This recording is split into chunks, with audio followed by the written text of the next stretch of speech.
আসসালামু আলাইকুম ওয়া রাহমাতুল্লাহি ওয়া বারাকাতুহু। মানুষের মস্তিষ্ক সুস্থ রাখতে 7টি অভ্যাস গড়ে তুলুন।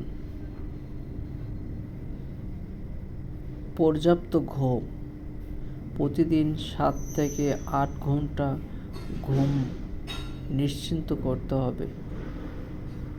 পুষ্টিকর খাবার, বাদাম, ফলমূল, মাছ এবং সবুজ শাকসবজি খান, যা মস্তিষ্কের জন্য খুবই উপকারী। নতুন কিছু শেখেন, নতুন দক্ষতা অর্জন করুন, বই পড়ুন বা নতুন ভাষা শিখুন। স্ট্রেস নিয়ন্ত্রণ, প্রার্থনা বা ধ্যানের মাধ্যমে মানসিক চাপ কমায়। শারীরিক ব্যায়াম, প্রতিদিন অন্তত 30 মিনিট হাঁটুন বা ব্যায়াম করুন, যা শরীরের জন্য খুবই উপকারী। মস্তিষ্কের ব্যায়াম,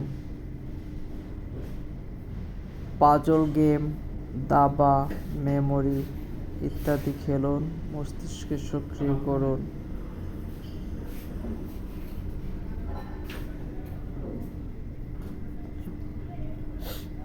সামাজিক যোগাযোগ, পরিবারের সদস্য, বন্ধু ও সহকর্মীর সাথে সামাজিক যোগাযোগ, পরিবারের সদস্য, বন্ধু এবং সহকর্মীদের সঙ্গে নিয়মিত সময় কাটাতে হবে। তাদের সাথে গল্প করতে হবে, আড্ডা দিতে হবে, তাহলে মানসিকভাবে সুস্থ থাকা যাবে। সচেতন থাকুন, সুস্থ থাকুন। আল্লাহ হাফেজ।